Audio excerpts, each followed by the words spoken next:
आप सभी का स्वागत है आई फील फार्मा में। तो आज हम अब टॉपिक जो कवर करने जा रहे हैं वो है antiplatelet medications. Antiplatelet medications fifth semester का एक बहुत ज़्यादा इंपॉर्टेंट टॉपिक है। इसमें से काफ़ी क्वेश्चंस पूछे भी जाते हैं और इनके मैकेनिज्म भी पूछे जाते हैं। तो आज हम उसी चीज़ को कवर करेंगे, और जैसे कि आपको पता है इस चैनल पे सिर्फ समझा जाएगा ना कि रटा जाएगा, तो उसके रिगार्डिंग हम कुछ कॉन्सेप्ट स्टार्टिंग में कवर करेंगे। उसके बाद हम एंटीप्लेटलेट मेडिकेशन के ऊपर प्रस्थान करेंगे या फिर उसके जो भी है। सबसे पहले हम क्या करेंगे, हम समझते हैं कि एंटीप्लेटलेट मेडिकेशंस होती क्या है भाई। एंटीप्लेटलेट मेडिकेशंस है क्या। नाउ एंटी प्लेटलेट मेडिकेशन वो मेडिकेशन जो ब्लड क्लॉटिंग की फॉर्मेशन जो होती है ना, ब्लड क्लॉट फॉर्मेशन होता है किसके टाइम पे, हीमोस्टासिस के टाइम पर, उसको प्रिवेंट करता है। अब यहाँ पे ना तीन चीज़ें होती है, ब्लड क्लॉट क्या होता है, हीमोस्टासिस क्या होता है। ये दो चीज़ें आपको नई लग रही होगी या फिर शुरू से जो भी हम समझाते हैं उसके रिगार्डिंग बताता हूँ कि ब्लड क्लॉट होना लाइक आपकी बॉडी है, जैसे कि ये आपका हाथ है, ठीक है, ये आपका हाथ है और यहाँ पे चोट लग जाती है तो यहाँ से क्या हो रहा है, खून निकल रहा है, खून निकल रहा है। ये क्या है, आपका ब्लड है। अब ब्लड अगर कॉन्टिन्यूस निकलता रहेगा तो यहाँ तो सारा बॉडी का सारा ब्लड आउट हो जाएगा, और अगर सारा का सारा ब्लड आउट हो जाएगा तो ये क्या कर देगा, ये ब्लड प्रेशर लो कर देगा।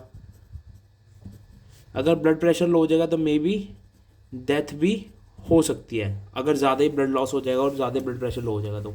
नाउ अब ब्लड क्लॉट का मतलब क्या होता है कि जब भी हमारे हाथ वगैरह पे या फिर कहीं पे भी कोई भी चोट वगैरह लगती है, लाइक यहाँ पे लगी, यहाँ पे चोट लग गई, राइट, ये हमारा हाथ है, तो थोड़ी देर बाद ना यहाँ पे आपने देखा होगा कुछ खून सा जम सा जाता है, गाढ़ा सा खून हो जाता है ना, उसे कहते हैं हम ब्लड क्लॉट हो जाना। ब्लड क्लॉट का फ़ायदा क्या है, ब्लड क्लॉट का फ़ायदा ये है कि ये हमारे एक्सेसिव जो ज़्यादा ब्लड लॉस होगा बॉडी से उसको प्रिवेंट करता है कि भाई ज़्यादा ब्लड फ्लो नहीं होने देता बॉडी के बाहर, जिसके हमारे जो बॉडी का एक क्या कह सकते हैं उसे, एक होता है ना हीमोस्टासिस, हीमोस्टासिस नहीं कह, वो कहते हैं उसे, होता है एक, मैं भूल गया। तो उस जो बॉडी का इक्विलिब्रियम कह सकते हैं, हाँ, जो बॉडी का इक्विलिब्रियम होता है ना उसको मेंटेन रखता है blood clot. Now blood clot हमेशा फ़ायदेमंद नहीं होता। ऐसा क्यों, बिकॉज कभी कभार क्या होता है ना, जैसे कि ये हमारा हार्ट है, ये थोड़ा प्रोफेशनल वाला हार्ट बना दिया, वैसे बनाता हूँ। ये वाला जो हमारा हार्ट है, जो हम बनाते हैं वो है ऐसे,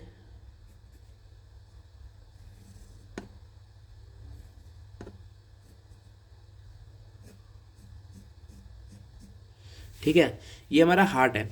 अब यहाँ पे हार्ट से क्या ब्लड आ रहा है, ब्लड यहाँ से जा रहा है, तो काफ़ी चीज़ें जो होती है वो लगी होती है। नाउ कभी क्या हो सकता है, ब्लड क्लॉट मतलब क्या होता है, ब्लड का जम जाना, ब्लड का क्या हो जाना, ब्लड का जम जाना, जैम जैम लिख दिया मैंने, वैसे जम जाना होता है, ठीक है, मतलब कि उसका कुछ ब्लॉकेज हो जाना, या फिर ब्लॉकेज तो खून ब्लड क्लॉटिंग से होती है। ब्लड क्लॉट का मतलब कि जो ब्लड की विस्कोसिटी होगी ना वो गाढ़ा हो जाएगा, शहद जैसा हो जाएगा, जिसके कारण क्या होता है, जो फ्लो प्रॉपर्टी होती है ना ब्लड की, फ्लो प्रॉपर्टी जो होती है वो डिक्रीज कर जाती है, राइट। अब ब्लड क्लॉट दो जगह हो रहा है, एक तो हमारा क्या, अगर वो कैपिलरीज में हो गया तो, या फिर कहीं पे चोट वगैरह लग गई तब हो गया, डैमेज के टाइम पे हो गया, तो दो कंडीशन है।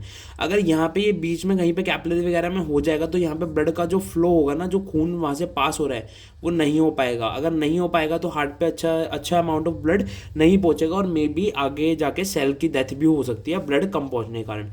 और अगर हम बात करें कि भाई डैमेज की, अगर डैमेज के टाइम पे हो रहा है तो चलो अच्छी बात है कि डैमेज के टाइम पे ब्लड क्लॉट फॉर्म हो रहा है, जिसके कारण हमारा जो है ब्लड लॉस ज़्यादा नहीं हो पाएगा, राइट। अब हम बात करते हैं कि, हाँ, अब हम बात करते हैं कि भाई ब्लड क्लॉट होता क्या है। जैसे कि मैंने आपको दो चीज़ें बताई कि सबसे पहले क्या होता है, सबसे पहले दो चीज़ें जो मैंने आपको बताई है वो होती है एक तो ब्लड क्लॉट, ठीक है, एक तो ब्लड क्लॉट और दूसरा हीमोस्टासिस। ब्लड क्लॉट और हीमोस्टासिस हमने दो चीज़ें हमें पढ़ी, मैंने आपको ये तो बता दिया कि ब्लड क्लॉट क्या होता है। अब बात आती है हीमोस्टासिस की। देखो अगर हम सीधा डायरेक्ट जाएंगे ना कि एंटीप्लेटलेट होती है, एंटीप्लेटलेट ड्रग्स के नाम क्या होते हैं, ये क्या होता है, तो ना हमें ना समझ नहीं आएगा। तो हम ना स्टार्टिंग से थोड़ा मैकेनिज्म लेके चल रहे हैं, सोच के चल रहे हैं कि भाई ये हुआ कैसे और क्या क्या चीज़ें हमें प्रिवेंट करनी चाहिए। सबसे पहले हम समझ रहे हैं कि हीमोस्टासिस क्या होता है। व्हाट इज़ हीमो और स्टासिस। हीम का मतलब कहीं भी हीम आ जाए, या तो उसका हीम जो होता है, हीमोग्लोबिन आपने सुना होगा। हीम का मतलब होता है मोस्टली आयरन या ब्लड से। अगर आप हीमोग्लोबिन की बात करेंगे तो वहाँ पे हीम का जो मतलब है वो होता है आयरन से, Fe से, हीम। ठीक है। और यहाँ पे जो हीमोस्टासिस है ना, यहाँ पे जो मतलब है ब्लड से। अगर मोस्टली 95% केसेस में जब भी हम हीम की बात करें ना, तो वहाँ पे ब्लड की प्रेफरेंस ली जाती है। जैसे हीम मतलब ब्लड, क्योंकि हीमोग्लोबिन में भी जो हम बात करते हैं, हीमोग्लोबिन भी कहाँ होता है, हीमोग्लोबिन भी हमारा प्रेजेंट होता है ब्लड के अंदर। तो वही बात है कि यहाँ पे हीमो जो डिनोट किया गया है उसका मतलब है ब्लड, खून। और स्टासिस मतलब स्टॉप, स्टैटिक आपने सुना होगा ना, स्टैटिक।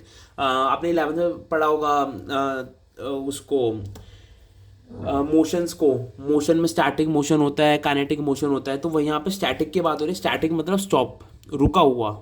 ब्लड के फ्लो को रोकना इज हीमोस्टासिस। ब्लड को रोकना हीमोस्टासिस। अब ब्लड को कहाँ पे रोकना, ब्लड को डैमेज, जैसे हमारी स्किन पे कट लग गया या फिर कुछ भी लग गया, उसके टाइम पे रोकना, दैट इज हीमोस्टासिस। नाउ हमने जो हीमोस्टासिस है ना, उसको दो हिस्सों में बांटा हुआ है बहुत अच्छे से। That is primary hemostasis and there is secondary hemostasis, right. Primary and secondary. अब हमें क्या पढ़ना है कि भाई प्राइमरी में क्या होता है, सेकेंडरी में क्या होता है। देखो अगर थोड़ा अगर आपको जैसे लगे ना कि भाई थोड़ा एक्स्ट्रा हो रहा है, तो आप इसको चीज़ को बस समझ लीजिए फास्ट फॉरवर्ड में। और जो आगे जब हम एंटीप्लेटलेट पढ़ाएंगे, आप उसको अच्छी तरह, अगर आप एंटीप्लेटलेट जाएंगे ना, तो आपको क्लासिफिकेशन बिल्कुल दिमाग में पहले से ही होगी कि भाई हम कैसे क्लासीफाई करेंगे इनको। Now there was a platelet plug formation. सबसे पहले क्या होती है, जो प्राइमरी हीमोस्टासिस होता है ना, प्राइमरी हीमोस्टासिस में हम क्या करते हैं, हम क्या करते हैं, मतलब कि हमारी बॉडी क्या करती है, वो करती है प्लेटलेट प्लग का फॉर्मेशन, प्लेटलेट का एक प्लग बनाना। आपने सुना होगा मैं आपको प्लग बताता हूँ क्या होता है। जैसे कि एक चीज़ आई, ये है सिंगल, ठीक है। अब ये आ गई, ये आ गई, ये आ गई, ये आ गई, ये आ गई। और ये क्या है, ये वो पार्ट है जहाँ पे कट लगा हुआ है। तो यहाँ पे क्या बना दिया इसने, एक प्लग बना दिया, दैट इज प्लग। और ये प्लग किस चीज़ का है, ये प्लग है प्लेटलेट्स का, ठीक है। तो हम इसे बोलेंगे platelet plug formation, right.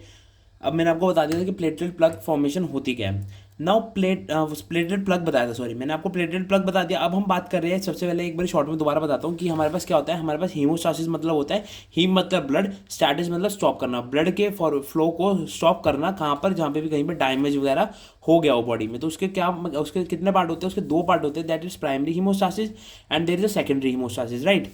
Now हमने क्या किया, प्राइमरी हीमोस्टासिस में एक प्रोसेस होता है, that is platelet plug formation. ये सबसे बड़ा प्रोसेस होता है प्राइमरी हीमोस्टासिस के अंदर जो हो रहा होता है। सेकेंडरी हीमोस्टासिस के अंदर एक अलग प्रोसेस होता है।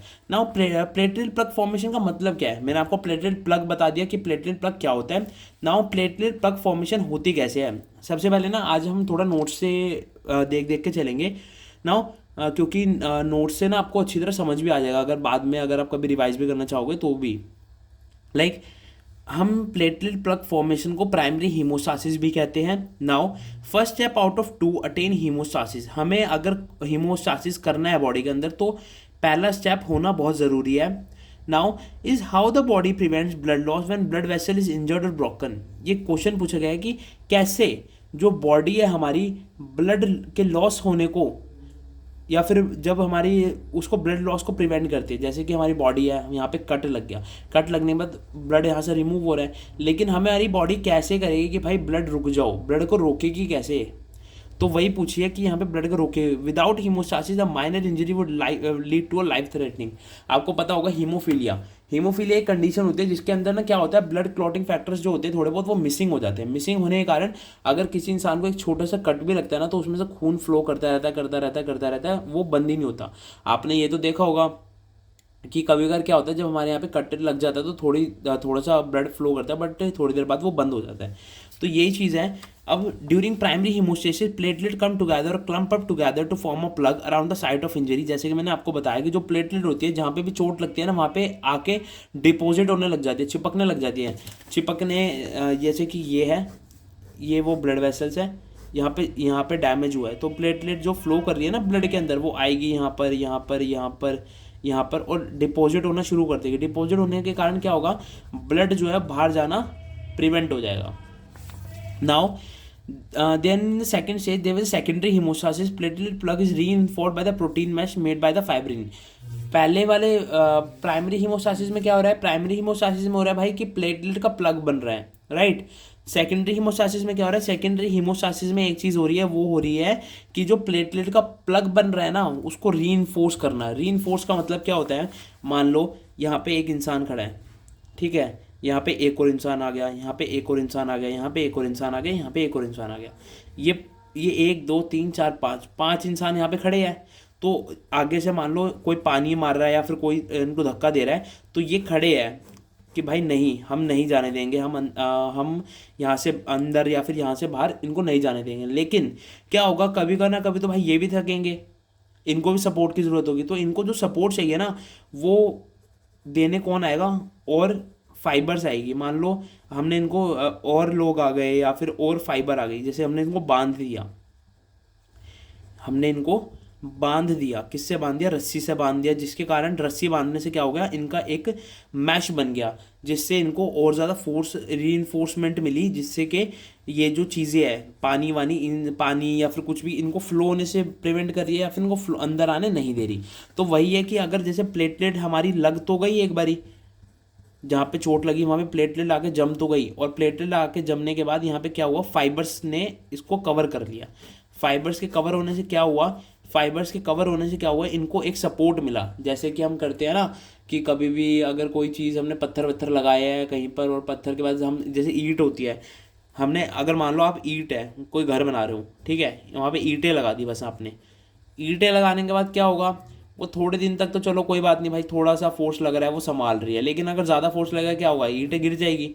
तो हम क्या भर देते हैं बीच में, सीमेंट भर देते हैं ना, सीमेंट। तो ये मान लो ईंटें लगाना जो है, जो प्लेटलेट लगाना है, वो क्या है, प्राइमरी हीमोस्टासिस है, और जो सीमेंट लगाना है वो क्या है, सेकेंडरी हीमोस्टासिस है। नाउ प्राइमरी हीमोस्टासिस के ना 5 बहुत इंपॉर्टेंट वो होते हैं, फॉलोअप्स होते हैं।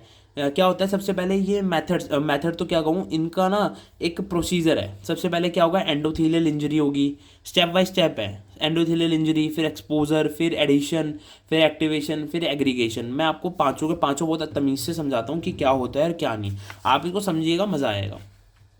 नाउ सबसे पहले क्या किया हमने, सबसे पहले हम ना देख लेते हैं कि भाई हमारी ना जो ब्लड वेसल्स होते हैं उसकी लेयर क्या होती है। देखो इसको ना ज़्यादा ना दिमाग पे ये मत लेना कि भाई इतना सब कुछ डाटा हो गया, हमें याद करना, हमें ये करना है। इसको ना जस्ट नॉर्मली समझना कि एक आइडिया लगेगा। अब आइडिया लगने से क्या होगा, कभी भी अगर आपके प्लेटलेट की वो भी आएगी ना, थोड़ा आपको आइडिया होगा कि यहाँ पे ये एंजाइम यूज़ हो रहा था तो मैं उसको ब्लॉक कर दूँ तो ऐसा होगा, ऐसा होगा। तो आपको क्लासिफिकेशन याद करने की ज़्यादा जरूरत ही नहीं पड़ेगी। सबसे पहले क्या होता है, सबसे पहले हमारी जो होती है सबसे इनर मोज, ये होती है ल्यूमन। ये वाला जो व्हाइट वाला पार्ट है ना, ये होता है ल्यूमन। ल्यूमन मतलब जहाँ से वो ब्लड वगैरह जो होती है, खाली जगह होती है ना, जैसे कि ये है, ठीक है। अब ये वाला, इसमें से ब्लड फ्लो कर रहा है, ठीक है, इसमें से ब्लड वगैरह फ्लो कर रहा है, और ये वाली जो है ये ब्लड वेसल्स की लेयर है। नाउ सबसे इनर मोस्ट जो लेयर है ना, उसे हम कहते हैं एंडोथेलियम, जो कि एंडोथेलियल सेल्स की बनी होती है। नाउ सेकंड वन इज कुछ ना सेवरल स्मूथ मसल्स होती हैं। एंडोथेलियल है ना हमारी एंडोथेलियल लेयर, ये हमारी एंडोथेलियल लेयर है, ठीक है। इसके ऊपर ना क्या होती है, इसके ऊपर होते हैं कुछ स्मूथ मसल सेल्स। आपने सुना होगा कि हमारी जो ब्लड प्रेशर जो है ज़्यादा भी हो जाता है, कम भी हो जाता है, लेकिन ज़्यादा हो जाएगा तो भाई अगर यहाँ पे इलास्टिक लेयर नहीं होगी, यहाँ पे लिखा है ना कॉन्ट्रैक्शन और रिलैक्शन, ये मैनेज करती है ल्यूमन की कॉन्ट्रैक्शन और रिलैक्सेशन को।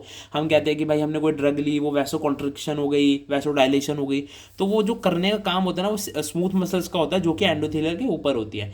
उसके ऊपर कौन सी लेयर होती है, उसके ऊपर होती है कि इलास्टिक फाइबर की लेयर। मान लो कभी ना जैसे कि ये हार्ड पाइप है, एकदम हार्ड, अगर मैं इसमें से बहुत ज़्यादा वो फ्लो कर रहा हूँ ब्लड, तो क्या होगा, ये इलास्टिक तो है ही नहीं, तो क्या होगा, बस ये ऐसे की ऐसे ही रहेगी, आगे पीछे कुछ भी नहीं करेगी। लेकिन हमारी जो ब्लड वेसल्स होती है ना, वो इलास्टिक होती है, किसके कारण, क्योंकि हमारी जो तीसरी लेयर होती है ना, वो इलास्टिक फाइबर्स की बनी होती है, जो कि ये एंडोथेलियल हो गई, इसके बाद कौन सी हो गई, स्मूथ मसल्स हो गई, स्मूथ मसल्स के बाद कौन सी हो गई, इलास्टिक हो गई।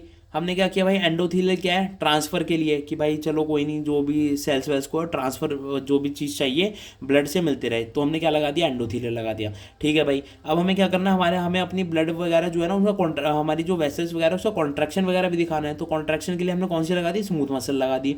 स्मूथ मसल के बाद हमें भाई इलास्टिसिटी भी चाहिए। अब यूँ तो है नहीं कि हमारी हार्ड, अगर मान लो हमारी ब्लड वेसल्स जो होगा हार्ड हो गई, वो तो इलास्टिक हो रही नहीं, इलास्टिक नहीं रही तो भाई उसके कोलैप्स होने के चांसेस ज़्यादा रहेंगे।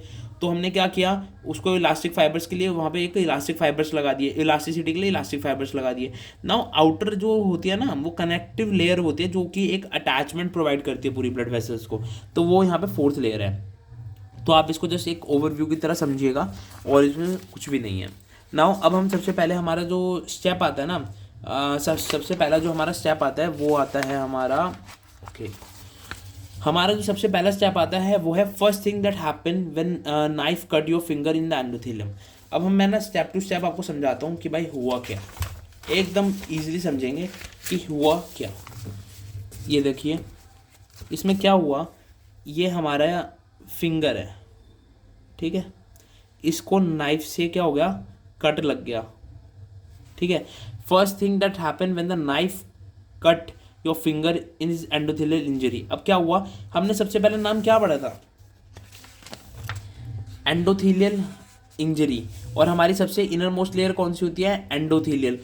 ठीक है, अब जब यहाँ तक कट लग जाएगा ना, तो क्या होगा, ब्लड यहाँ से मूव करके बाहर आने लग जाएगा। तो हमने सबसे पहले क्या बोला, हमारी जो फिंगर है उसमें कट लग गया।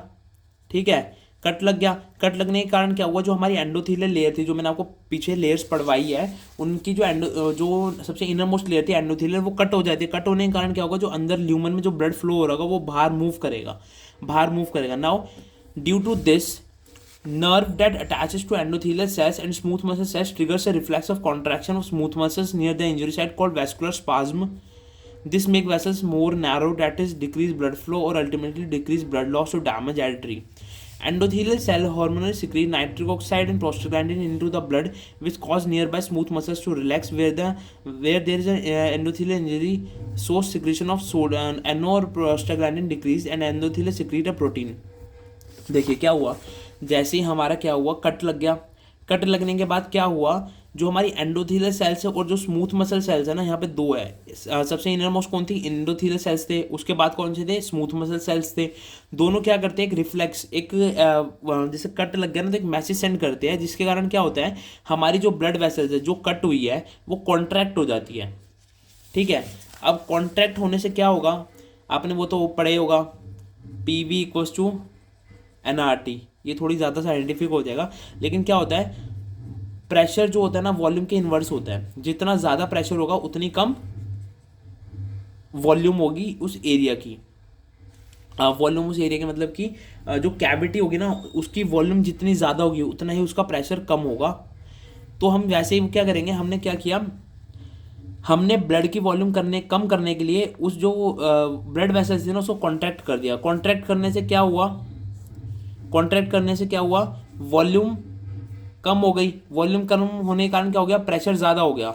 अब क्या है, हमें भाई वॉल्यूम कम हमने क्यों करी, वॉल्यूम कम हमने इसलिए करी क्योंकि अगर ज़्यादा पानी अगर हम पाइप में डालेंगे तो ज़्यादा लीक भी होगा। अगर कहीं पे लीकेज है और हम पानी से जैसे ये पाइप है, इससे पानी फ्लो हो रहा है, अगर ज़्यादा पानी फ्लो होगा और ज़्यादा कहीं पे लीकेज है तो ज़्यादा ही लीक होगा पानी भी। अगर हम इसको पतला कर देंगे जिसके कारण एकदम तेज़ी में और कम ब्लड फ्लो होगा, तो जहाँ पे लीकेज होगी वहाँ से क्या पता चांसेस भी है भाई कि ब्लड लीक ही ना हो या फिर कम लीक हो। तो इसलिए हम क्या करेंगे, हम ना कॉन्ट्रैक्शन कर देंगे। ठीक है, हम ना कॉन्ट्रैक्शन कर देंगे किसका, जो हमारे जहाँ पे जो ब्लड वेसल्स है ना, जहाँ पे कट लगा है, जो फिंगर है ना, फिंगर पे कट लगने के कारण क्या हुआ, वहाँ पे एक ब्लड वेसल होगी, ब्लड वेसल पे कट लग गया। तो जो ब्लड वेसल के एंडोथेलियल सेल और स्मूथ मसल सेल्स है वो एक रिफ्लेक्स एक्शन शो करेंगे, जिसके कारण हमारी बॉडी के अंदर वो वाली ब्लड वेसल है जहाँ पे कट लगा है वहाँ पे क्या होगा, कॉन्ट्रैक्शन हो जाएगा। Right, this make blood vessels more narrow, जैसे कि मैंने आपको बताया कि नैरो हो जाएगी। नैरो होने के कारण वॉल्यूम जो है कम हो जाएगी। वॉल्यूम कम होने के कारण अगर कम पानी जा रहा है पाइप के अंदर से तो कम ही लीक होगा। वही मैकेनिज्म यहाँ पे यूज हुआ है कि कॉन्ट्रैक्शन होने के कारण कम ब्लड लॉस होगा। नाउ एंडोथेलियल सेल जो होते हैं ना, जो हमारे ब्लड वेसल्स के एंडोथेलियल सेल्स हैं वो क्या करेंगे, हार्मोनली भी सिक्रीट करते हैं। वो क्या करते हैं, वो सिक्रीट करना शुरू कर देते हैं नाइट्रिक ऑक्साइड, एनओ और प्रोस्टाग्लैंडिन। प्रोस्टाग्लैंडिन क्या है, एक ऑटोकॉइड है। ऑटोकॉइड क्या है कि भाई वो सेल्फ हीलिंग, आपने पढ़ा होगा शायद थर्ड यूनिट में है उसकी, सेमेस्टर 5 फार्माकोलॉजी, वहाँ पे आपने पढ़ा होगा प्रोस्टाग्लैंडिन क्या करते हैं, वो सेल्फ अपने आप को खुद हील करते हैं, सेल्फ हीलिंग मैकेनिज्म को शो करते हैं। तो यहाँ पे ना दो चीज़ सिक्रीट होगी, एक होगा नाइट्रिक ऑक्साइड और एक होगा प्रोस्टाग्लैंडिन इनटू द ब्लड के अंदर, which cause nearby smooth muscles to relax when there is endothelial injury, relax when there is an endothelial injury, so secretion of NO and prostaglandin decrease and endothelial cells secrete a protein called endothelin instead, which cause the smooth muscles to contract। देखो क्या हुआ यहाँ पर, हम जब normal state में होते हैं ना, नॉर्मल स्टेट कह लो या फिर कुछ एक जहाँ पे कट वगैरह नहीं लगा होता, तो क्या होता है वहाँ पे जो एंडोथेलियल सेल्स होते हैं ना, वो नाइट्रिक ऑक्साइड और प्रोस्टाग्लैंडिन को सिक्रीट करते रहते हैं ब्लड के अंदर, जिसके कारण क्या होता है, जो हमारी स्मूथ मसल्स होती है ना वो रिलैक्स हो जाती है। लेकिन इस कंडीशन में क्या हुआ, हमारे ब्लड पे हमारी उस पर ब्लड वेसल पे लग गया कट। तो यहाँ पे क्या होगा, कट लगने के कारण हमें क्या करना है, रिलैक्स तो नहीं करना ना, रिलैक्स नहीं करना, हमें क्या करना है, कॉन्ट्रैक्शन करना है ना। अब हमें कॉन्ट्रैक्शन करना है, तो हमने क्या किया, हमारी ब्लड वेसल्स ने क्या किया, नाइट्रिक ऑक्साइड और प्रोस्टाग्लैंडिन की सिक्रीशन को क्या कर दिया, बंद कर दिया। इन दोनों की सिक्रीशन को बंद करने के कारण क्या हुआ, एनओ और प्रोस्टाग्लैंडिन डिक्रीज हो गए। अगर ये दोनों डिक्रीज हो गए तो रिलैक्स आएगा बॉडी, उसमें ब्लड वेसल में रिलैक्सेशन स्टेट नहीं होगी। अगर नहीं होगी तो क्या होगा, एंडोथेलियल सेल जो है वो सिक्रीट करेंगे एक प्रोटीन जिसका नाम है एंडोथेलिन। कौन सा प्रोटीन है, एंडोथेलिन। एंडोथेलिन क्या करेगा, कॉज करेगा स्मूथ मसल्स को क्या करने के लिए, कॉन्ट्रैक्ट करने के लिए। एंडोथेलिन क्या करेगा, स्मूथ मसल्स को कॉन्ट्रैक्ट कर देगा। ये हमारा पहला पार्ट था जिसमें हमने क्या पढ़ा, इन शॉर्ट बताता हूँ कि सबसे पहले हमारा क्या हुआ, हमारे कट लग गया। कट लगने के कारण क्या हुआ, हमारे जो एंडोथेलियल सेल्स हैं और स्मूथ मसल सेल्स हैं उन्होंने एक मैसेज भेजा कि भाई हमारे आसपास की जो ब्लड वेसल्स है वहाँ पे कट लग गया है, तो तुम क्या करो, कॉन्ट्रैक्शन दिखाओ। तो उन्होंने कॉन्ट्रैक्शन दिखा दिया, जो कि हमारा नर्वस सिस्टम या फिर कोई भी एंजाइम वगैरह रिलीज होके वहाँ पे कॉन्ट्रैक्शन हो गया। नाउ एंडोथेलियल सेल जो होते हैं ना वो नॉर्मली, जब वो नॉर्मल स्टेट में होते हैं तो प्रोस्टाग्लैंडिन और नाइट्रिक ऑक्साइड सिक्रीट करते हैं, जिसके कारण क्या होते हैं, हमारे ब्लड वेसल रिलैक्स रहती है, रिलैक्स स्टेट में रहती है। लेकिन अब क्या करना है भाई, अब हमें हमारी बॉडी पे कट लग गया, अब हमें कॉन्ट्रैक्शन करना है। अब कॉन्ट्रैक्शन करने के लिए हम क्या करेंगे, कॉन्ट्रैक्शन करने के लिए हम रिलीज करेंगे एंडोथेलिन। प्रोस्टाग्लैंडिन और नाइट्रिक ऑक्साइड रिलीज नहीं करेंगे, वो ब्लॉक हो जाएगा। अब रिलीज होगा एंडोथेलिन, और एंडोथेलिन क्या करेगा, स्मूथ मसल्स का कॉन्ट्रैक्शन शो करेगा।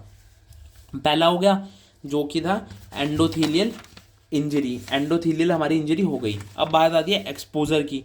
भाई एक्सपोजर का मतलब क्या होता है, एक्सपोजर मतलब आपको पता भी होगा कि भाई एक्सपोज होने ना, एक्सपोजर मतलब कि कहीं पर, एक्सपोजर मतलब कि कहीं पर एक सरफेस मिलना जो कि बाहर की एनवायरनमेंट से कांटेक्ट हो। एक्सपोजर मतलब मैं आपको दोबारा बताता हूँ एक्सपोजर होता क्या। मान लो सबसे पहले ये एक रॉक थी, पहाड़ था, ठीक है, पहाड़ के नीचे कुछ एनिमल रहते, वो एनिमल तो क्या कहूँ, माइक्रो ऑर्गेनिज्म रहते थे। अब क्या हुआ, ये पहाड़ ना टूट गया थोड़ा सा, और यहाँ पे जो माइक्रो ऑर्गेनिज्म थे ना वो दूसरों को दिखने लग गए, तो ये क्या हो गए, ये एक्सपोज हो गए। ठीक है, ये एक्सपोज हो गए, तो वही है exposure. When damage to endothelial cell occur, it expose the collagen present below the damage endothelial cells, release a protein called von Willebrand's factor that binds to that expose collagen. थोड़ी पीछे आवाज़ आ रही होगी उसके लिए सॉरी। तो यहाँ पे ना अगर हम समझे तो क्या हुआ कि एंडोथेलियल सेल्स जो है ना, एंडोथेलियल सेल्स के कट होने के कारण, एंडोथेलियल सेल्स में क्या कट लग गया था ना, हमारे ब्लड वेसल में कट लग गया था। ब्लड वेसल में कौन से सेल्स होते हैं, एंडोथेलियल सेल्स होते हैं, सबसे इनर मोस्ट वाले। तो वहाँ पे कट लगने के कारण क्या हुआ, एक गैप बन गया। गैप बनने के कारण क्या हुआ, एंडोथेलियल के नीचे ना कोलेजन्स होते हैं, कोलेजन फाइबर्स होते हैं, वो क्या हो गए, एक्सपोज हो गए भाई, वो दिखने लग गए, एक्सपोज हो गए। एक्सपोज होने के कारण क्या हुआ, एक हमारे पास क्या होता है, एंड डैमेज एंडोथेलियल, वो जो डैमेज एंडोथेलियल है, ये जो सेल्स है ना एंडोथेलियल सेल्स, डैमेज होने के कारण इन्होंने क्या सिक्रीट किया, इन्होंने सिक्रीट किया वॉन विलिब्रेंड्स फैक्टर। क्या किया, वॉन विलिब्रेंड्स फैक्टर। वॉन विलिब्रेंड्स फैक्टर ने क्या किया, जहाँ पे जो सरफेस एक्सपोज हो रहा था ना, जिसके कारण कोलेजन फाइबर दिख रही थी, उस सरफेस को आके वो कवर कर देता है कि भाई हम तो कवर कर देंगे, जिसके कारण जो एक्सपोजर है वो बंद हो जाए। अब यहाँ पे आप एक इन शॉर्ट समझिए कि हो क्या रहा है। यहाँ पे यही हो रहा है कि भाई जो कटिंग हुई है उसको बंद करने की कोशिश शुरू हो रही है। कोशिश कहाँ से शुरू हुई है? सेकंड पार्ट से शुरू हुई है, जहाँ पे एक्सपोजर में सबसे पहले कौन आया? वैन विलिब्रेंट फैक्टर आया, जिसने इस चीज़ को कवर कर लिया, राइट। अब हमारे दो कवर हो गया, तीसरा आता है हमारा एडहेशन। एडहेशन क्या होता है भाई? अब जैसे आपने पढ़ा हो कोहेशन और एडहेशन। कोहेशन होता है, मान लो को मीन्स सेम, अगर मान लो एक लड़की है और दूसरी भी लड़की है, अगर वो दोनों एक दूसरे का हाथ पकड़ेंगी तो क्या होगा? कोहेजन, ठीक है। अगर एक लड़का है और वो एक लड़की है, अगर ये दोनों एक दूसरे का हाथ पकड़ रहे हैं तो क्या होगा? एडहेशन। अगर सेम जेंडर या फिर सेम टाइप एक दूसरे का हाथ पकड़े तो उसे कोहेशन कहते हैं। अगर डिफरेंट टाइप एक दूसरे का हाथ पकड़े तो उसे कहते हैं एडहेशन। नाउ एडहेशन क्या होता है? Platelet which are small fragments of water cells called megakaryocyte continue circulate in the blood when endothelial cells are damaged. They come in contact with the Van Willebrand factor bound to collagen, and platelet have certain receptor known as GP1B that allows them to bind with Van Willebrand factor. Now यहाँ पर एक बहुत अच्छी चीज़ बताई इन्होंने कि adhesion, सबसे पहले आपको याद रखना है कि एडहेशन मतलब दो डिफरेंट मॉलिक्यूल्स होंगे। तो हमारी ब्लड में क्या होता है? ब्लड में तो डिफरेंट चीज़ें फ्लो कर रही होती है। प्लेट, जैसे कि आपने कभी टेस्ट करवाया होगा तो प्लेटलेट कितनी है हमारे ब्लड में चेक करवाने के लिए आप क्या करते हैं? अलग से प्लेटलेट निकाल के तो नहीं देते ना, आप क्या करते हैं? ब्लड का सैंपल दे देते हो, ठीक है। ब्लड के सैंपल में क्या आ जाता है? प्लेटलेट कितनी है, आरबीसी कितने हैं, डब्ल्यूबीसी कितने हैं, ये सब कुछ आ जाता है। तो हमने क्या किया, हमारे जो ब्लड है उसमें से भी कौन फ्लो कर रहा था? प्लेटलेट फ्लो कर रही थी। अब जो हमारी ये जो ब्लड वेसल है यहाँ पे डैमेज हो गया। यहाँ पे सबसे पहले कौन आ गया? यहाँ पे वैन विलिब्रेंट फैक्टर आ गया। अब यहाँ पे प्लेटलेट भी मूव कर रही है ब्लड में से, तो ये क्या देखेंगी? When Willebrand factor bound to collagen and platelet have certain receptor GP1 that allows them to bind with the, तो ये जो प्लेटलेट मूव कर रही होगी ना ब्लड वेसल्स के अंदर, वो जाके ये जो वैन फैक्टर है इसके साथ अटैच हो जाएगी। और अटैच किसके थ्रू होगी? एक रिसेप्टर होगा GP1B, जो कि उसको अलाउ करेगा कि भाई जाओ तुम बाइंड हो सकती हो वैन विलिब्रेंट फैक्टर का GP1B।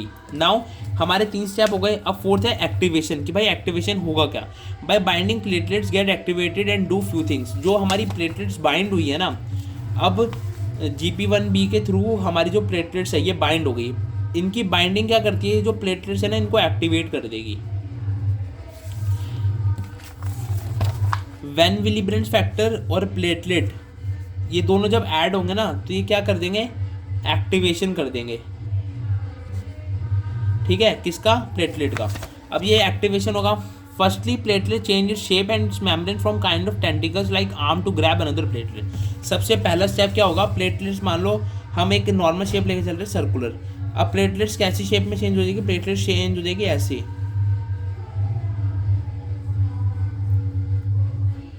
फिंगर्स की शेप में। अब फिंगर्स की शेप में क्यों ऐसे शेप में ये क्यों कन्वर्ट हुई?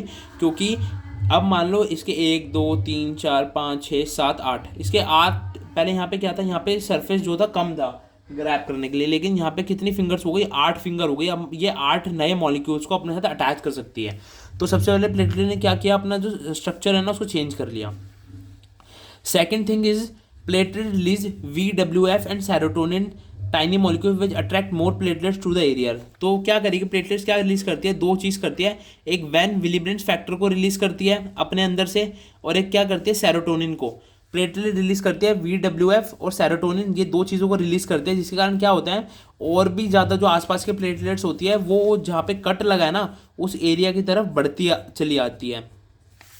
एक सिग्नल, एक कीमोटैक्टिक मूवमेंट होती है, जिसके कारण जो सेरोटोनिन और VWF रिलीज होने के कारण जो बाकी प्लेटलेट्स होती है ना वो उस एरिया पे आ जाती है जहाँ पे कट लगा है। Now calcium which is useful in secondary haemostasis, platelet also release adenosine diphosphate and thromboxane A2, the 2 molecules secreted into the blood and activate other platelets that have not bound to VWF. This mechanism only done to that cut area because other prostaglandin not prevent activation platelet. देखो यहाँ पे क्या हुआ? अब ये तो है नहीं, अब जो मेन वैन ये वाला जो फैक्टर था ना जो यहाँ पे आया था एक्सपोजर के टाइम पर, यहाँ से तो सिर्फ 1 2 कुछ प्लेटलेट्स ही ऐड होके एक्टिवेट हो पाई, लेकिन हमें एक्टिवेट तो बाकी प्लेटलेट्स भी करनी है। तो क्या होता है? जो हमारी प्लेटलेट है ना वो रिलीज करती है ADP को और थ्रोम्बोक्सिन A2, इन दोनों को रिलीज होने के कारण क्या होती है, these two molecule secret in the blood, और जो दो मॉलिक्यूल हैं ADP और थ्रोम्बोक्सिन A2, इन दोनों के रिलीज होने के कारण क्या होता है, हमारी जो प्लेटलेट्स होती है, बाकी जो प्लेटलेट्स होते हैं जो उस डैमेज एरिया की तरफ अट्रैक्ट हो रही होती है ना, वो एक्टिवेट हो जाती है। एक्टिवेट होने के कारण क्या करती है, वो भी वहाँ पे जाके बाइंड करना शुरू कर देती है। और यहाँ पे एक चीज़ लिखी हुई है कि भाई जिस एरिया पे वो कट हुआ है ना, उसी के आसपास के प्लेटलेट्स पे ये इफेक्ट देखा जाता है। बिकॉज अगर हम सारी पे कर देंगे तो सारी की सारी प्लेटलेट्स कोएगुलेशन, वो क्लॉट फॉर्म करना शुरू कर देगी, जो कि एक इंजरियस काम हो जो कि एक लाइफ थ्रेटनिंग काम हो जाएगा हमारी बॉडी के लिए। नाउ ADP और थ्रोम्बोक्सिन A2 अटैच हो जाएंगे किसके साथ, प्लेटलेट के साथ। They express a new surface protein, और वो एक्सप्रेस करेंगे एक नया सरफेस प्रोटीन GP2B और 3A, that this indicates complete activation of platelet. अगर मान लो कि थ्रोम्बोक्सिन और ADP जो है प्लेटलेट के साथ अटैच होके, उसके साथ प्लेटलेट के साथ अटैच होकर उसको एक्टिवेट कर देंगे। एक्टिवेट होने से क्या होगा, GP2B और 3A जो होंगे ना रिसेप्टर, वो प्लेटलेट के ऊपर दिखने शुरू हो जाएंगे। अब हमारी बात होगी एग्रीगेशन। सबसे पहले यहाँ पे जो स्टेप हुआ है ना GP2B और 3B, यहाँ पे जो एक्टिवेशन हुआ है, एक्टिवेशन का मेन काम यही था कि भाई एग्रीगेट फॉर्म करना है।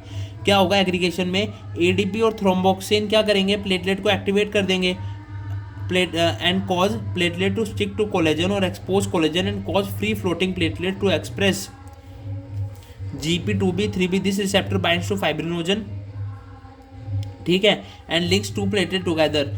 ये जो है ना, ये प्लेटलेट है हमारी, ठीक है। प्लेटलेट पे कौन आया था, ADP आया, थ्रोम्बोक्सिन आया। मैं दोबारा बताता हूँ, ये हमारी प्लेटलेट है जो कि ब्लड में फ्लो कर रही है, ब्लड फ्लोइंग प्लेटलेट, ठीक है, ये ब्लड में फ्लो कर रही है। अब यहाँ पे कौन आते हैं, थ्रोम्बोक्सिन A2, और थ्रोम्बोक्सिन A2 आया, और कौन आया, ADP आया। और ये दोनों कहाँ से आए थे, ये दोनों आए थे प्लेटलेट से जो एक्टिवेटेड फॉर्म में थी। ये कौन सी फॉर्म है, ये इनएक्टिवेटेड फॉर्म है। इन दोनों के एक्शन से ये वाली प्लेटलेट क्या हो गई, एक्टिवेट हो गई।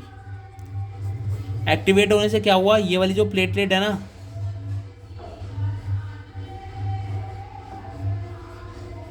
ये वाली जो प्लेटलेट है, इसके ऊपर रिसेप्टर बनने लग गए, या फिर रिसेप्टर पहले से थे वो अब एक्सपोज हो गए, ठीक है। ये रिसेप्टर बन गए, इन रिसेप्टर को कहेंगे GP2B या फिर GP3B, राइट। रिसेप्टर बन गए। अब क्या होगा, फाइब्रिनोजन आएगा, ठीक है, फाइब्रिनोजन आएगा, और फाइब्रिनोजन क्या करेगा, किसी भी एक प्लेटलेट के GP2B या 3B पे अटैच हो जाएगा। अटैच होने के कारण दूसरा जो प्लेटलेट का GP2B 3B होगा वो भी इससे अटैच हो जाएगा। तो ये क्या करेंगे, ये एक तरह से एक इंटरलिंकेज फॉर्म करेंगे। ये दिख रहा है आपको, एक प्लेटलेट 2 3 4, ये चारों एक साथ अटैच हो गई, तो ये इंटरलिंकिंग एक प्लेटलेट का प्लग फॉर्म करेंगे। यहाँ पे 1 2 3 4 4 प्लेटलेट एक साथ अटैच होगी, तो ये क्या होगा, प्लेटलेट का प्लग फॉर्मेशन यहाँ पे होना शुरू हो जाएगा। और यहीं पे हमारा जो 5th स्टेप होता है वो खत्म होता है, और यहीं पे हमने क्या बना लिया, प्लेटलेट का प्लग बना लिया। नाउ इसके 5 स्टेप थे, बहुत इजी मैं आपको बताता हूँ। हमें चोट लग गई, चोट लगने के बाद क्या किया, हमारे एंडोथेलियल स्मूथ मसल ने क्या किया, कॉन्ट्रैक्शन दिखा दिया। कॉन्ट्रैक्शन दिखाने के कारण क्या हुआ, ब्लड लॉस कम होने लग गया थोड़ा सा। फिर क्या हो गया, हमारे एंडोथेलियल जो हमारी ब्लड वेसल्स है उस पर कट लगने के कारण क्या हुआ, हमारे कुछ सेल्स भी कट हुए होंगे एंडोथेलियल के। सेल्स कटने होने के कारण जो एंडोथेलियल के नीचे कोलेजन होती है ना, वो एक्सपोज हो गई, वो दिखने लग गई। दिखने के कारण क्या हुआ, हमारा वैन विलिब्रेंट फैक्टर आया, और उस जो एक्सपोज पार्ट था जहाँ पे हमारे एंडोथेलियल सेल कट हुए थे, वहाँ पे जाके बाइंड होने लग गया। बाइंड होने के कारण क्या हुआ, उसके बाद जो हमारे ब्लड के अंदर प्लेटलेट मूव कर रही होगी, प्लेटलेट ब्लड के अंदर जो मूव कर रही होगी, उन्होंने देखा यार ये तो एंडोथेलियल के बीच में वैन विलिब्रेंट फैक्टर लगा हुआ है, तो वो उसके पास जाते हैं और अटैच हो जाती है। अटैच होने के कारण क्या होती है, ये जो प्लेटलेट है ना, ये एक्टिवेट हो जाएगी। नाउ इस प्लेटलेट के एक्टिवेट होने के कारण, ये जो प्लेटलेट है इसके एक्टिवेट होने के कारण क्या होगा, ये दो ये और अगर देखा जाए तो एक तरह से 4 काम करती है। एक तो VWF और सेरोटोनिन को वो करेगी, रिलीज करेगी, जिसके कारण जो आसपास के प्लेटलेट होगी वो उसकी तरफ अट्रैक्ट होगी। ये हो गया पहला काम। मतलब कि ये पहला काम हो गया VWF सिक्रेट करना, दूसरा हो गया सेरोटोनिन करना। नाउ तीसरा चौथा काम है ADP और थ्रोम्बोक्सिन A2 को रिलीज करना। अब थ्रोम्बोक्सिन A2 मैंने आपको बताया ना, यहाँ पे थ्रोम्बोक्सिन A2 और ADP दोनों क्या करेंगे, जो नियर बाई की ब्लड फ्लोइंग प्लेटलेट्स जो इनएक्टिवेटेड फॉर्म में थी उन पे एक्ट करके इसको एक्टिवेट करेंगे। एक्टिवेट करने से क्या होगा, GP2B और GP3B जो रिसेप्टर्स हैं इनके ऊपर बनने शुरू हो जाएंगे। बनने या फिर एक्सपोज कह सकते हैं, बनने तो नहीं कहेंगे लेकिन एक्सपोज कहेंगे कि एक्सपोज होना शुरू हो जाएंगे। एक्सपोज होने के बाद क्या होगा, आसपास जो फाइब्रिनोजन होगा, ब्लड के अंदर जो फाइब्रिनोजन मूव कर रहा होगा वो इसके साथ जाके कनेक्ट हो जाएगा। और ऐसा ही क्या होगा, दूसरा वाला जो प्लेटलेट मॉलिक्यूल होगा उसके पास भी GP2B GP3B होगा, वो भी इस वाले से कनेक्ट होगा। तो क्या होगा, एक साथ दो जो प्लेटलेट है वो एक फाइब्रिनोजन से अटैच होना शुरू हो जाएंगे और ऐसे ऐसे एक जाल की तरह बनना शुरू हो जाएगा, जिसे हम कहेंगे प्लेटलेट प्लग फॉर्मेशन। नाउ अब हम बात करेंगे सेकेंडरी हीमोस्टासिस की। सेकेंडरी हीमोस्टासिस में क्या होगा, जो फाइब्रिनोजन होगा क्लीव्ड इनटू फाइब्रिन। जो फाइब्रिनोजन कौन सा था, ये वाला जो फाइब्रिनोजन था ना, ये यहाँ पे हमने फाइब्रिनोजन होगा वो। अब क्या होगा, जब हमारे जो प्लेटलेट्स हैं उनके बीच में फाइब्रिनोजन फंसा हुआ है, अब ये जो फाइब्रिनोजन है ये क्लीव हो जाएगा, मतलब टूट जाएगा और किस में कन्वर्ट हो जाएगा, फाइब्रिन में। और ये जो फाइब्रिन है ना फॉर्म करेगा एक प्रोटीन मैश। फाइब्रिन क्या करेगा, मान लो कि ये प्लेटलेट अब हमारी साथ साथ तो लगी हुई है ना, नए पेज पे दिखा दो। ये जो हमारी प्लेटलेट्स हैं ये साथ साथ तो लगी हुई है ना, इनके बीच में फाइब्रिन है। इनके बीच में कौन है, इनके बीच में फाइब्रिन है, ठीक है, ये फाइब्रिन है। अब ये फाइब्रिन किस में होगा, कन्वर्ट हो जाएगा और ये एक मैश बना लेगा, ठीक है। ये मैश बना दिया इसने, और मैश के बीच में कौन कौन फंस जाएगा, जो कि पहले से फंसा भी हुआ है, दैट इज प्लेटलेट। अब क्या होगा, अब ये ज़्यादा स्ट्रॉन्ग और ज़्यादा सपोर्टिव होगा, जिसके कारण हमारे जो ब्लड के सेल्स हैं, RBC हो गए, WBC हो गए, वो बाहर नहीं जा पाएंगे। ये हमारा सेकेंडरी हीमोस्टासिस यहाँ पे ख़त्म हो गया। अब हम स्टार्ट करने जा रहे हैं एंटी प्लेटलेट मेडिकेशन। मैंने सेकेंडरी हीमोस्टासिस ज़्यादा इसलिए डिटेल में बताया बिकॉज उसकी इतनी नीड नहीं थी, जस्ट बिकॉज वो जो हमारा ये भी होगा ना एंटी प्लेटलेट मेडिकेशन, उसमें भी ज़्यादा उसके मैकेनिज्म वगैरह इन्वॉल्व नहीं है। नाउ एंटी प्लेटलेट मेडिकेशन होती क्या है भाई, एंटी प्लेटलेट मेडिकेशन वो मेडिकेशन है जो कि हमारे ब्लड के क्लॉट को रोकेगी। अब ब्लड क्लॉटिंग में हमने क्या पढ़ा, ब्लड के क्लॉटिंग में हमने मेन पढ़ा कि हमारी प्लेटलेट आ रही है और वो एक प्लेटलेट प्लग बना रही है। अब इस प्लेटलेट प्लग को कौन रोकेगा, anti platelet made, that is medication. Now anti platelet medication है ना, वो इन पांचों स्टेप पे बहुत ज़्यादा एक्ट करती है।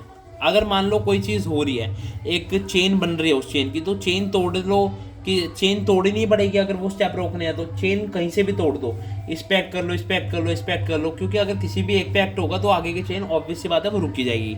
नाउ सबसे पहले हम एंटी प्लेटलेट मेडिकेशन जो है वो एस्प्रिन को बहुत ज़्यादा यूज़ करते हैं। Aspirin also have anti inflammatory effect and block synthesis of thromboxane A2 and activates platelet. सबसे पहले क्या होता है, एस्प्रिन, आपको याद होना चाहिए कि एस्प्रिन जो है एक anti inflammatory non steroidal anti inflammatory drug होती है। और ये क्या करती है, ये ब्लॉक कर देती है किसको, ये ब्लॉक कर देती है हमारे थ्रोम्बोक्सिन A2 को, थ्रोम्बोक्सिन A2 को। और हमने प्रीवियसली क्या पढ़ा है जस्ट अभी, कि हमारे पास दो बहुत ज़्यादा इंपॉर्टेंट होते हैं, थ्रोम्बोक्सिन A2 और ADP, जो कि क्या करते हैं, काम एक्टिवेशन के अंदर बहुत ज़्यादा इंपॉर्टेंट काम करते हैं। तो क्या करते हैं, एस्प्रिन क्या करेगी, थ्रोम्बोक्सिन A2 को क्या कर देगी, ब्लॉक कर देगी। अगर थ्रोम्बोक्सिन A2 ब्लॉक हो गया तो क्या होगा, थ्रोम्बोक्सिन A2 ब्लॉक होने के कारण वो नहीं हो पाएगा, एक्टिवेशन नहीं हो पाएगा। एक्टिवेशन नहीं होगा पाएगा तो प्लेटलेट क्या आ पाएगी, बहुत सारी एक साथ नहीं आ पाएगी, जिसके कारण हमारा प्लेटलेट प्लग फॉर्मेशन ही नहीं हो पाएगा। Now aspirin accomplish this by reversible inhibiting the activity of cyclooxygenase enzyme of acetylation. Now thromboxane A2 बंद कैसे हुआ भाई, सबसे पहली बात, हमारे ना प्लेटलेट्स के अंदर बहुत दो इंपॉर्टेंट एंजाइम्स होते हैं, एक होता है COX-1 एंड COX-2। उसका क्या करती है, एस्प्रिन के अंदर क्या होता है, सैलिसाइक्लिक एसिड होता है। अब वो क्या करती है, उसका ना एसिटाइलेशन कर देती है, एसिटाइलेशन कर देती है। यहाँ पे ये एसिटाइल ग्रुप है, ये जो है ना ये एसिटाइल ग्रुप है, एसिटाइलेशन कर देगी COX-1 का और COX-2 का, जिसके कारण ये अपना जो मेथड या फिर मैकेनिज्म है वो आगे शो नहीं कर पाएंगे। Now due to inhibition cyclooxygenase pathway thromboxane not occur, thromboxane A2 which is not downstream product of this pathway. जो साइक्लोऑक्सीजनेज पाथवे होता है ना, कॉक्स पाथवे होता है, ये कॉक्स 1 कॉक्स 2 ना एंजाइम्स होते हैं, कॉक्स 1 कॉक्स 2 एंजाइम्स होते हैं जो कि साइक्लोऑक्सीजनेज पाथवे में यूज होते हैं। और साइक्लोऑक्सीजनेज पाथवे का जो प्रोडक्ट होता है ना, मिड प्रोडक्ट कह लो या फिर कुछ प्रोडक्ट फॉर्म होते हैं, उनमें से एक प्रोडक्ट होता है थ्रोम्बोक्सिन A2। अगर हम उनके एंजाइम्स को ही ब्लॉक कर देंगे तो थ्रोम्बोक्सिन A2 बनेगा? नहीं बनेगा। अगर थ्रोम्बोक्सिन A2 नहीं बना तो क्या एक्टिवेशन होगा? एक्टिवेशन नहीं होगा। तो इनडायरेक्टली हम क्या करेंगे, एंटीप्लेटलेट वो प्लेटलेट प्लग के फॉर्मेशन को रोक देंगे। Now ADP also potent and important platelet activator. कौन सा? सबसे पहले हमने किसके लिए पढ़ा? सबसे पहले हमने थ्रोम्बोक्सिन A2 के लिए पढ़ा, जैसे कि आप यहाँ पे देख सकते हैं। फिर हमने किसके लिए पढ़ रहे हैं? अब हम पढ़ रहे हैं ADP के लिए। भाई ADP भी तो एक्टिवेट करता है ना, तो ADP is also present in important platelet activator. ADP receptor inhibitor like ADP के कुछ रिसेप्टर्स होते हैं जो कि ADP को ब्लॉक कर देते हैं, ADP बनने ही नहीं देते हैं, ATP से ADP बनने ही नहीं देते हैं, जैसे कि क्लोपिडोग्रिल, प्रासुजरिल, टाइकाग्रिलोर, टाइक्लोपाइडिन। ये क्या करते हैं? ये इंटरफेयर करते हैं प्लेटलेट एक्टिवेशन में और प्लेटलेट प्लग फॉर्मेशन में। कैसे? बाय ब्लॉकिंग और इनहिबिटिंग ADP रिसेप्टर, जिसके कारण ADP नहीं बनेगा। अगर ADP नहीं बना तो हमारा प्लेटलेट का एक्टिवेशन नहीं होगा, अगर प्लेटलेट का एक्टिवेशन नहीं हुआ तो हमारा प्लेटलेट प्लग फॉर्मेशन नहीं होगा। नाउ क्लोपिडोग्रिल, थायोटिक्लोपिडिन और प्रोसुजरिल ये मेटाबोलाइज हो जाते हैं किसके थ्रू? लीवर के through. And there activate metabolite bind irreversibly by P2Y12 ADP receptor to prevent ADP form from binding. ये क्या होता है? कुछ ड्रग्स होती है ना जो कि डायरेक्टली इनएक्टिवेट फॉर्म में होती है, लीवर में जाके वो एक्टिवेट बनती है। तो ये जो 3 ड्रग्स लिखी है मैंने यहाँ पे ना, एक ये हो गई, एक हो गई आपकी ये हो गई, और एक हो गई ये जो 3 ड्रग्स है ना, ये लीवर के पास जाएगी, डिग्रेड होगी वहाँ से, और डिग्रेड होने के बाद एक ऐसा मेटाबोलाइट फॉर्म करेगी जो कि P2Y12 ADP रिसेप्टर्स होगा ना, ये जो रिसेप्टर है इसको ब्लॉक कर देगी। इसको ब्लॉक करने के कारण क्या होगा? ADP जो होगा, ADP की फॉर्मेशन ब्लॉक हो जाएगी। नाउ ये अगर आपको देखो, ये जो पढ़ना हो ना, मैंने आपको मैकेनिज्म बता दिया कि वो कैसे ब्लॉक करता है। अगर आपको और भी ड्रग्स के बारे में पढ़ना तो आप नोट से पढ़ लीजिएगा। Now there was a phosphodiesterase inhibitors, phosphodiesterase inhibitor. ना फॉस्फोडाइस्ट्रेज इनहिबिटर कैसे करते हैं? ये क्या करते हैं? ये इनहिबिट कर देते हैं फॉस्फोडाइस्ट्रेज एंजाइम को, जो कि प्रेजेंट कहाँ होता है? प्लेटलेट्स के अंदर होता है। नॉर्मली ब्रेकडाउन, नॉर्मली क्या करता है? जो नॉर्मल कंडीशन क्या होती है? फॉस्फोडाइस्ट्रेज थर्ड जो होता है वो क्या करता है? साइक्लिक एडिनोसाइन मोनोफॉस्फेट को क्या करता है? ब्रेक कर देता है। ठीक है, साइक्लो एडिनोसाइन मोनोफॉस्फेट को जो कंसंट्रेशन होती है ना उसको इंक्रीज कर देता है। Increase CMP make platelet non respondent for the ADP।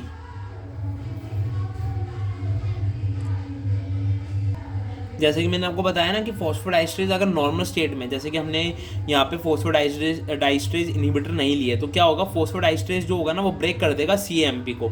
अब CMP को ब्रेक करने से क्या होगा? CMP के ब्रेक करने से जो CMP कंसंट्रेशन है वो बॉडी के अंदर या फिर हम कहेंगे ब्लड के अंदर डिक्रीज हो जाएगी, प्लेटलेट के अंदर डिक्रीज हो जाएगी। अगर प्लेटलेट के अंदर डिक्रीज हो जाएगी तो प्लेटलेट जो है ना वो ADP के लिए रिस्पॉन्ड करेगी। मैं आपको बताता हूँ। अब जैसे कि नॉर्मल स्टेट है, ठीक है, ये है फॉस्फोडाइस्ट्रेज थर्ड। अब ये क्या करेगा? ये CMP है ना, इसको ब्रेक करने लग जाएगा। अब ब्रेक करने से क्या होगा? CAMP की जो कंसंट्रेशन है वो डिक्रीज कर जाएगी। अब CAMP डिक्रीज करने के कारण क्या होगा? CAMP डिक्रीज करने के कारण क्या हो जाएगा? जो हमारा प्लेटलेट होगा ना वो ADP के लिए ज़्यादा सेंसिटिव हो जाएगा, और ADP के लिए ज़्यादा सेंसिटिव हो जाएगा तो वो क्या हो जाएगा? ADP आते ही एक्टिवेट हो जाएगा। लेकिन ये जो प्रोसेस होता है ना, इसके अंदर हम क्या करते हैं? ये जो ब्लॉक कर देते हैं, ये ब्लॉक करने के कारण CMP जो होगा वो ब्रेक नहीं होगा। अगर ब्रेक नहीं होगा तो CMP है वो इंक्रीज हो जाएगा। अगर इंक्रीज हो जाएगा तो प्लेटलेट जो है वो सेंसिटिव नहीं हो पाएगी ADP के लिए। अगर ADP के लिए सेंसिटिव नहीं होगी तो एक्टिवेशन नहीं होगा, और एक्टिवेशन नहीं होगा तो प्लेटलेट एक्टिवेशन या प्लेटलेट प्लग फॉर्मेशन नहीं होगा। Now third one is glycoprotein 2B या थर्ड A इनहिबिटर्स। ये क्या करते हैं भाई? जैसे कि मैंने आपको वहाँ पे पढ़ा है GP2B GP3A इनहिबिटर्स। ये क्या? GP2A GP3B में हमने पीछे रिसेप्टर पढ़े थे ना जो प्लेटलेट के ऊपर फॉर्म हो जाते हैं। दिखा देता हूँ मैं आपको। ओके, ये रहा ना, GP2B, GP3A, ये जो रिसेप्टर्स होते हैं ना, ये किसके ऊपर होता है? प्लेटलेट्स के लिए। अगर हम इन रिसेप्टर्स को इनहिबिट कर देंगे या फिर इनके ऊपर कुछ ब्लॉक कर देंगे तो क्या होगा? फाइब्रिनोजन आके बाइंड कर पाएगा इन पे। जैसे कि मान लो ये है, ठीक है, और ये वो रिसेप्टर है। अब यहाँ पे मान लो ये फाइब्रिनोजन था, अगर मैं पहले ही आकर यहाँ पे ये ड्रग्स है जिन्होंने इनको ब्लॉक कर दिया, तो ये फाइब्रिनोजन यहाँ पे आ पाएंगे? नहीं आ पाएंगे। नहीं आ पाएंगे तो क्या दूसरी प्लेटलेट्स जो है जिनके पास ये रिसेप्टर है वो एक मैश फॉर्म कर पाएगी? नहीं कर पाएगी। अगर मैश ही फॉर्म नहीं होगा, प्लेटलेट प्लग ही फॉर्म नहीं होगा, तो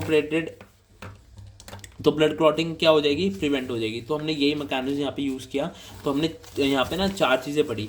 एक तो क्या यूज़ किया हमने? थ्रोम्बोक्सिन A2 के इनिबिटर्स को यूज़ किया। एक ADP के इंसेंसिटिव ADP को ब्लॉक करने में, ADP रिसेप्टर्स जो होते हैं उनको ब्लॉक करने वाले को यूज़ किया। तीसरा हमने फॉस्फोडाइस्ट्रेस इनिबिटर्स, जो फॉस्फोडाइस्ट्रेस थर्ड होता है ना, जो एंजाइम होता है उसके रिसेप्टर्स को ब्लॉक करने का वो करा, मतलब ब्लॉक करने वालों को यूज़ किया। फिर हमने ग्लाइकोप्रोटीन 2A और 3A वालों को इनिबिट जो रिसेप्टर्स हैं उनको ब्लॉक करने के लिए। ये चारों की चारों चीज़ें आपको मैंने ये प्राइमरी हीमोस्टासिस में अच्छे से बताई हुई है। तो बस आपको ईजिली याद हो जाएगा अब कि भाई ये हमारा मैकेनिज्म था और ये जगह अगर हम ब्लॉक कर देंगे तो हमारा जो फंक्शन है वो आगे मूव नहीं हो पाएगा। तो ये हमने आज आपका पढ़ लिया एंटी प्लेटलेट ड्रग्स। और ये जो नेक्स्ट पार्ट है ये थ्रोम्बोलाइटिक्स का है, इसको थोड़े टाइम में कवर कर लेंगे। लेकिन जो इम्पोर्टेंट था एंटीप्लेटलेट वगैरह वाला मैंने आपको पूरी बता दिया। तो एंटीप्लेटलेट में आप जरूर याद रखिएगा कि 5 चीज़ें बहुत इंपॉर्टेंट है। ADP को इनिबिट करने वाले, थ्रोम्बोक्सिन A2 को इनिबिट करने वाले, फॉस्फोडाइस्ट्रेस को इनिबिट करने वाले और ग्लाइको 3B और 2B को इनिबिट करने वाले।